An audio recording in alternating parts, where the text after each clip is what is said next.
حضرت تربیت کے مختلف مراحل ہیں. ایک تربیت بچپن میں کی جاتی ہے،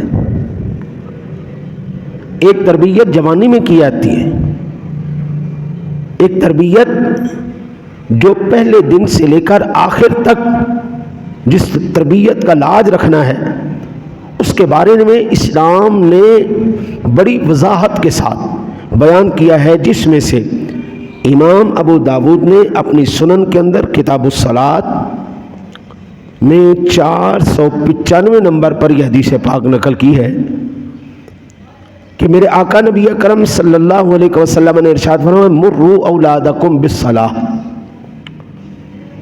وہم ابناء 7 سنین، اپنی اولاد کو نماز کا حکم دو جب وہ 7 سال کی ہو جائے.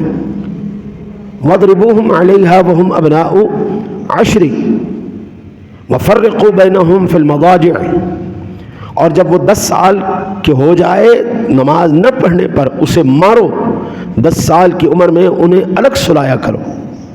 اب یہ بچپن سے تربیت ہوئی یا نہیں ہوئی؟ بچپن کے اندر جو عادت پڑ جائے ساری زندگی نہیں جاتی. بچپن میں جو یاد ہو جائے، جو قرآن پاک بچے حفظ کرتے ہیں بچپن میں، وہ بوڑھے بھی ہو جائے نا ان کو قرآن پاک نہیں بھولتا. جو جوانی میں آ کے یاد کرے نا تو وہ جب تک اس کو مسلسل اپنے دور میں نہ رکھے ان کو یاد نہیں رہتا. کچھ عرصے بعد قرآن پاک بھول جائے گا. ان کو یاد رکھنے کے لیے بہت زیادہ محنت کرنی پڑتی. اللہ تعالیٰ فضل کرے.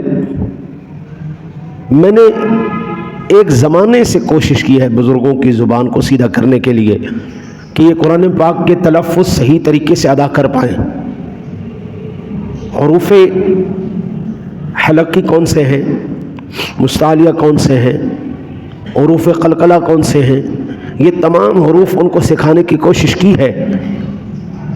وقتی طور پر تو وہ درست ہو جاتے ہیں لیکن 1-2 دن کے بعد پھر وہی کھوتی کی اڑ گئی، کیونکہ بچپن میں نہیں محنت کی ہوئی.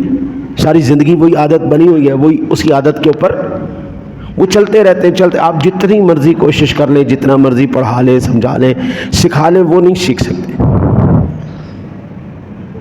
بچے جب مسجد میں آتے نا ان کو سمجھائیں، پیار سے سمجھائیں، لڑے نہیں، مارے نہیں، ڈانٹے نہیں. آج کا بچہ کل کا نمازی ہے. آج کا بچہ کل کا نمازی ہے. اگر آج ہی آپ اس کو ڈانٹ کے بھگا دیں گے تو پھر مجھے یہ بتائیں آپ کی مسجدیں آباد کیسے ہوں گی؟ آپ کی مسجدیں آباد ہونے کے لیے ضروری ہے کہ آپ کے بچے آپ کے ساتھ مسجدوں میں آئیں. نہ صرف اپنی اولاد کو ساتھ لے کر کے آئیں بلکہ تمام تر نیکیوں میں اپنے ساتھ ان کو شامل رکھیں. مسجد میں آئیں، اگر کوئی تلاوت کر رہے ہیں ساتھ اس کو قرآن پاک کھول کے دیں. نماز پڑھ رہے ہیں ساتھ اس کو کھڑا کر کے پڑھائیں. کوئی مسئلہ پوچھ رہے ہیں تو ساتھ کوئی مسئلہ سادہ سا مسئلہ جا کے قاری صاحب سے پوچھ لیا، بچے کو ساتھ لے کے گیا تاکہ اس کو پتہ چلے اگر مجھے مشکل ہو تو میں نے ایسے حل کروانی ہے. میں نے خود اپنی عقل کے گھوڑے نہیں دوڑوانے. مجھے مسئلہ درپیش ہوا تو میں نے عالم کے پاس جا کے مسئلہ پیش کرنا ہے.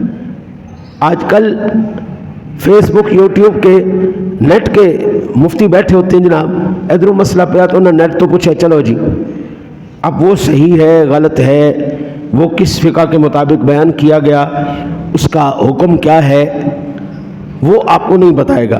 وہ ایک ماہر عالم دین، ماہر مفتی ہی آپ کو بتا سکتا ہے، ماہر قاضی ہی بتا سکتا ہے اس روایت کا یا اس آیت کا حکم کیا ہے. میں ایک موٹی سی مثال عرض کر دوں. قرآن پاک کے اندر وہ آیات بھی ہیں جن میں شراب پیے بغیر نماز میں آنا چاہیے. یا ایھا الذین آمنوا لا تقربوا الصلاۃ وانتم سکارا، اے ایمان والو نماز کے نزدیک نہ جاؤ جب تم نشے کی حالت میں ہو. یعنی اس کا مطلب یہ ہوا قرآن سے ثابت ہو گیا کہ نشہ کرنا حلال ہے. اگر فیس بک کا جو انٹرنیٹ کا مولوی تو نہیں بتائے گا. اب نیٹ کا مولوی تو یہ بتائے گا کہ جناب یہ آیت ہے قرآن میں. لیکن ناسخ کون سی ہے، منسوخ کون سی ہے، یہ فن کا ماہر کون ہے؟ وہ تو نہیں ہے نا۔ اس کی ناسخ آیت مبارکہ کون سی ہے، یہ منسوخ کیوں ہوئی؟ یا ایھا الذین آمنوا انما الخمر والمیسر والانصاب والازلام رجس من عمل الشیطان فاجتنبوہ۔ اب یہ اس کی ناسخ ہے کہ بھئی خبردار، یہ نہ سمجھ لینا کہ بھئی نماز کے ٹائم صرف نشہ نہیں کرنا، باقی بعد میں نشہ بھنگ پیے جاؤ، ایسا نہیں ہے۔ یہ اولاد کو تربیت جب تک ماں باپ نہیں دیں گے حضرت، اولاد نہیں سیکھنے والی۔ دوسری بات، یہ بات نیکی کرنی، اولاد کو ساتھ رکھنا ہے، صدقہ دینا ہے، اولاد کے ہاتھ سے دلواؤ، بیٹے کے ہاتھ سے دلواؤ، تاکہ پتہ چلے باپ صدقہ دے رہا ہے، بیٹے کو عادت بنے، میرا باپ خیرات دینے والا تھا، میرا باپ نیکی کرنے والا تھا۔ مسئلہ پوچھنے جاؤ بیٹے کو ساتھ لے کے آؤ، نماز پڑھنے جاؤ بیٹے کو ساتھ لے کے آؤ، قرآن پڑھنے جاؤ بچے کو ساتھ بٹھا کے قرآن پڑھاؤ۔ اکثر میرے ساتھی مسجد میں نماز کے بعد آدھا گھنٹہ بیٹھے رہتے ہیں، میں ان سے گزارش کرتا ہوں مسجدیں اس لیے نہیں آئیں کہ آپ یہاں پر بیٹھ کے اپنا وقت ضائع کریں۔ اللہ کے بندے فرائض پڑھو، واجبات پڑھو، سنت اور نوافل اپنے گھر میں جا کے ادا کرو۔ تمہاری بیٹیوں کی تربیت کون کرے گا؟ تمہاری بیوی کی تربیت کون کرے گا؟ کیا صرف بیٹے تمہاری ذمہ داری، بیٹیاں ذمہ داری نہیں؟ بیٹا تو تمہارے ساتھ آ کے مسجد میں نماز سیکھ گیا ہے، مسئلہ سیکھ گیا، اب بیٹیوں کی اور بیوی کی کیا غلطی ہے؟ وہ کیوں محروم رہے؟ اس لیے حکم فرمایا گیا کہ آپ گھر سے سنتیں اور نوافل پڑھ کے آئیے اور واپس گھر جا کے پڑھیے، تاکہ اولاد کو پتہ چلے میرا باپ اب جا رہا ہے نماز پڑھنے کے لیے، نماز سے پہلے اس نے سنتیں ادا کی، اب نماز پڑھ کے آ چکے ہیں، اب سنتیں اور نوافل گھر میں ادا کر رہے ہیں۔ وہاں پہ بیٹھ کے وظائف کی دیئے، گھر میں برکت آئے، قرآن کھلے، کوئی وظائف کا ورد وہاں پہ ہو، گھر میں بھی تمہارے اللہ کی رحمت کا نزول ہو۔ تو یہ تربیت میں پیو بن جانا سوکھا نہیں، باپ بن جانا آسان نہیں ہے۔